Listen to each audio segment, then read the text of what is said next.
You know, I can handle redback spiders in the backyard, but boy oh boy do I struggle with these styles of wasps.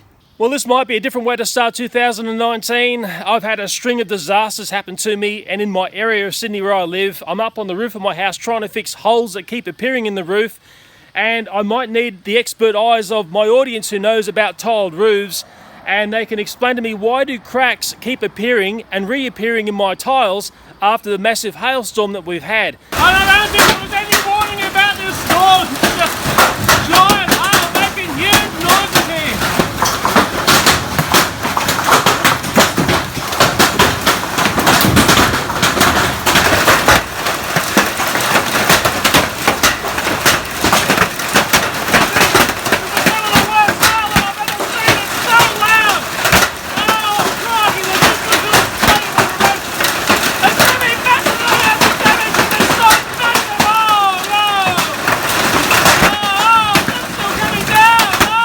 I've done a lot of patching up on the roof, but what we're noticing is as each new summer rainstorm comes through, we're getting more and more leaks down into the house, and it's starting to get very, very tiresome coming up on the roof and repairing these leaks.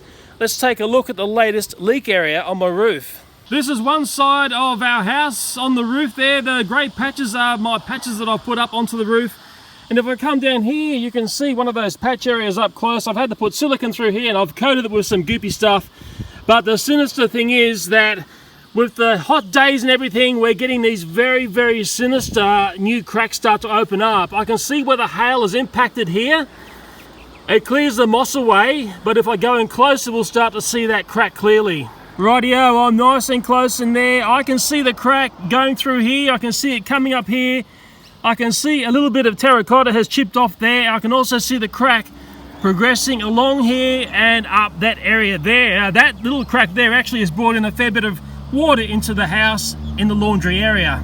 That's the cracked tile we just took a look at. It's very, very similar to another one that I found, and that was a couple of weeks ago right there. And let me show you some photographs before I repaired it, and you'll see how sinister the crack is. You also see the area where the hail has struck the tile. I know this tile intimately well. It's one of my favorite tiles. I will look after it. I am really worried that I'm going to get lots more cracking like this from big hail strikes, but when the insurance assessor came and looked at my roof, he wouldn't have seen this unless I'd painted it grey. So I'm sort of asking myself, how many more tiles have I got on my roof that are going to present that type of damage and basically open up as time goes on? The hail impacts on my roof are a little bit easy to see because what it's done is it's cleared off some of the moss and some of the things that's grown on the tiles. And if I can just point out a few of them there, there's one there. Okay, you can see down here on the ridge of that tile there, there's another one here. You can see the splattering of one going through there. They're basically everywhere. There's another one just there. You could basically count hundreds upon hundreds of hail impacts on this roof, but my biggest fear is I think my tiles are totally knackered from those impacts. Let me just stroll you through some of the photographs of the tiles before I repaired them after the hailstorm. I got up onto the roof. I think I used about 16 tubes of grey silica, and then I came up with some other goop afterwards to cover it up even further. It was one of these things, the more I looked, the more scary it became. But what really worries me is that weeks after the storm, I'm seeing new cracks appear, and I think this has been the big question mark about this big hail. What does it do to older style roofs? And if they come along and just basically replace, well, the broken tiles, well, what do you classify as a broken tile after the sort of hailstorm that we suffered there? It was a massive hailstorm. It went on for a long period of time. It caused a stack of damage. The thing I've noticed about the hail strikes is if the hail hits this low section here, as it's done with this tile here, it tends to form a crack. If it hits the ridge part here or down in this area here, it tends not to form a crack. And there's a great example maybe on that tile there. You can see where the hail's hit there and it's splattered away.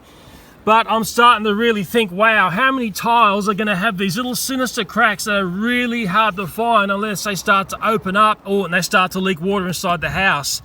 This really worries me. And it's not only worrying me, but it's worrying like every other resident who's got hail damage like this on their terracotta or their concrete tiles. Well, I've got my gooby silicone here. I ran out of grey silicone. I've only got transparent. Now what I've done is I've pulled the tile apart, so I've exposed this crack. Okay, This has been my method across all my tiles, and there's a bit of moss there, but we won't worry about the moss. And I just start squeezing silicone in there. You can be a bit goopy messy, but I think it's important to get the silicone down inside the crack, and then when we push the tile together, we will start to see it hopefully gooby up, and it will stop the water from getting in there. Okay, well that's sort of like part one of the procedure. Then I'll just push the tile up, give it a bit of a, there we are, bit of a firm sort of refix like that. This is where I get my finger and I basically smooth it off, because I don't want to have too many lumpy lumps there, because you want the water to keep progressing down the roof. Okay, you try to make it nice there. And there's just one other thing that I do before I'm finished here. And what I do next, and it's not what all people do, but because the tiles are independent and they sort of float around all by themselves, I lock them in. I did it with this tile as well. I'll put some silicone down the sides here, so when I'm back up on the roof looking for other cracks that will develop, at least when I'm moving around, that tile is locked in solid. So I've got my goopy goop here, and I'm going to come along here, and it's like the old how to fix a tile, isn't it, hey? You can see me working here, and I'm sort of hopefully, possibly helping you if you ever have the same sort of trouble. Man, I've lost count of how many times I've done this up on the roof. Okay, and another bead down here. I prefer the grey silicone, because then you can see the repair areas. And you know, I did all the work for the insurance assessor when he came here, because he could see basically, well, where all the trouble lied. Mind you, there's a whole ton of trouble unless you get down on your hands and knees and literally go over it microscopically. Sometimes it's really hard to see what's going on, and I just sort of smooth it off because, well, I like to be nice and tidy. So I'm feeling much happier now that that's not going to present a leak down into the laundry. If I stand up on the top here, this was sort of the bad side, the side the hail was coming in this direction. Yes, you can see what's taken out there. There's a few down there as well. The other side also suffered. Put it this way, those tiles aren't spring chicken, so it doesn't take much to break them. Okay, down there is like an add-on bit to the house with older tiles. That's actually where I make the videos. That section down there, and that really got hammered in the storm. A lot of water came into that area. So moving on from my wacko area there, the sunroom on the back of the house survived okay. Mind you, it presents with the youngest tiles because this addition was put on later on in the house's life. If you look down there, you can see areas where the hail has hit, but I tell you what, it came off very lightly compared to the rest of the house. So when the insurance assessor came up onto my roof, well, he basically counted up the patches that I'd done on the roof, and they were deemed to be replaceable tiles. I thought, okay, well, you know, where does that start and stop? He really didn't want to talk about the tiles down there either, okay, and he didn't want to talk about the tiles here as well. What he seemed to want to talk about was, oh, we'll replace all the metal here, which has got little tiny dings that most people wouldn't see, and we'll replace your 3-car garage, which is actually hidden down there, runs along the side of the house, and again, it's got these little dents and stuff in there, but most people wouldn't even notice it. It was a little bit eerie. The poor tiles on the roof were like those cousins you don't want to discuss. He just didn't really want to talk about my poor wondrous roof tiles. I was about to show you the damage there, but then speak of the devil about tiles going wrong. There's one I repaired after the storm, and here's a fresh break here. Another fresh break. This is my biggest fear in all this. And while I'm up here, I'm noticing there's sort of spiderweb here. It could be redback spiderweb because that's the time of year when I'm shooting this. And if I look over here, there's a great big splat from a big hailstone. It's hit what I'm calling the strong part of the tile. I don't know what it's called. I'm calling it the ridge, but you can just see the way the ice has splattered out. Once a hailstone has done its hit. Up on this roofing here, which is like the see-through stuff, it's a little bit different to hail damage. We didn't get any penetrations through this stuff here, but what we got was an area where the hailstone has hit, and there's one there, and if I move the camera around like that there, you can see where it's hit, and it's basically torn the material. So I've just got to come in with a little bit of goopy goop and fill it up like so. Another illustration of damages here. When the hailstones have been hitting on this here, it's pulled that there, okay? It's cracked the end there, and I can also see part of the plumbing of the roof section here has been hit by a hailstone. Nice hole there.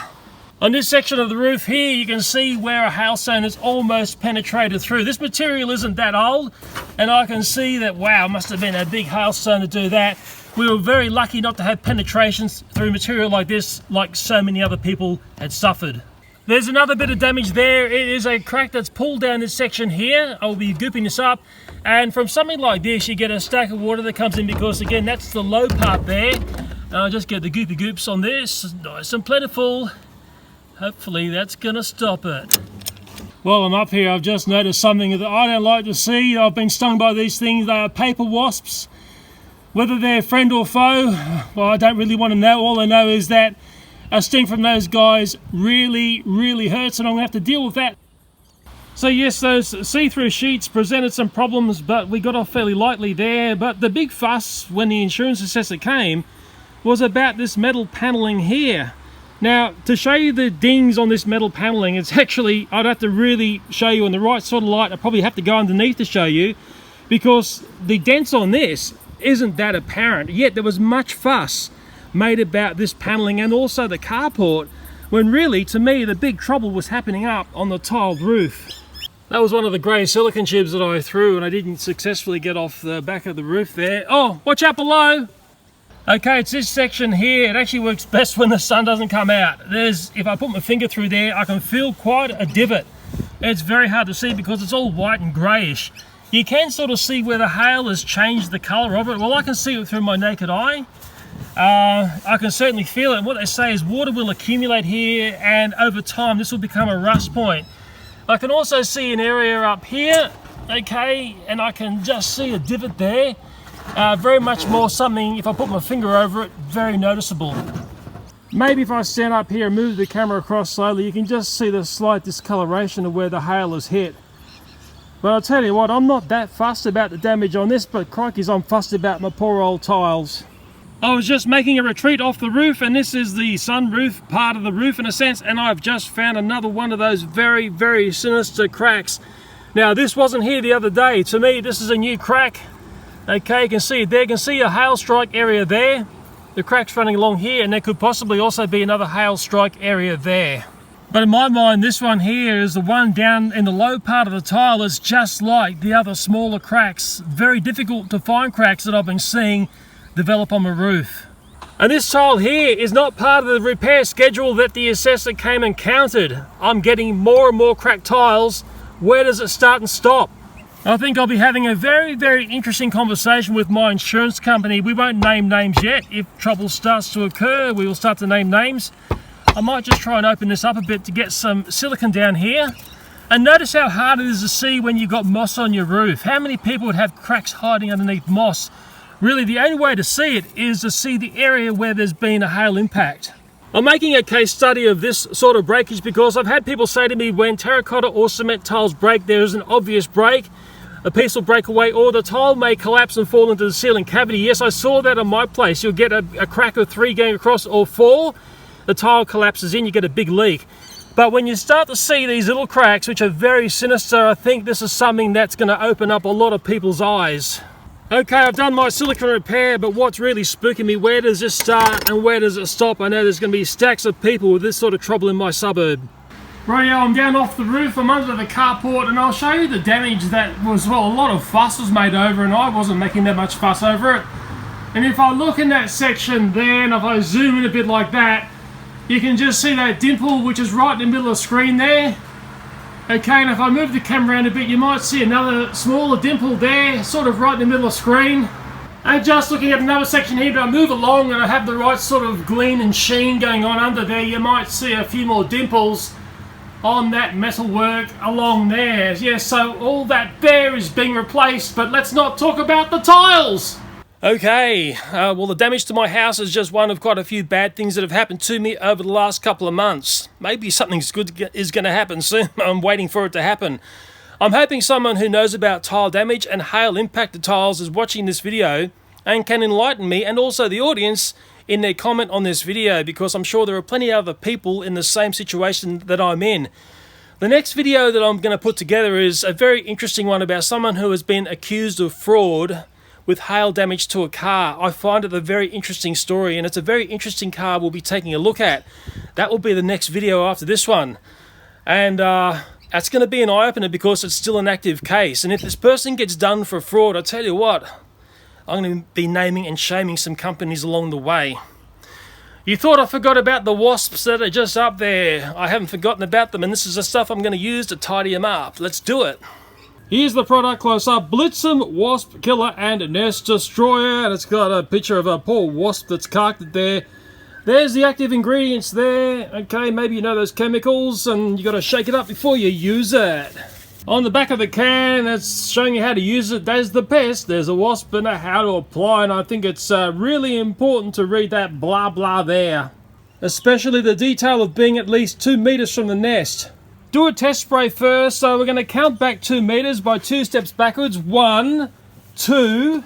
Let's do a test shot. Let's pretend the Dyson DC-25 in the middle of the screen there is the nest. So I bring the weapon up here like this and fire. Okay, got an idea how it works. But now I've got to climb up the ladder a bit here, and this is the dangerous bit, and get the wasp nest, which is under the eave of the house up there. I can see the wasp nest. I'm about to fire. Okay, here we go. Plenty of it. Really soak it up there. And what I've found is a wasp will just basically die instantly. I'm not holding back at all. I can also come around this side and give it a hit. There we go. Yeah, baby, yeah. Yes, it really is a good night sister to the wasp nest. Yeah. And if I'm really stupid, oh crikey, there's still wasps coming to this, I can get their nest down, we can take a look at their wondrous little construction. With wasps still visiting, hey? Here it comes, yeah! That's the stuff there, amazing stuff, and boy oh boy, it's very effective. Here's a wasp nest, okay? What I like about that stuff, it just gets the wasps, they're basically frozen in time. Any wasps that are on the nest, they seem to die in a total instant. There's another one up there as well.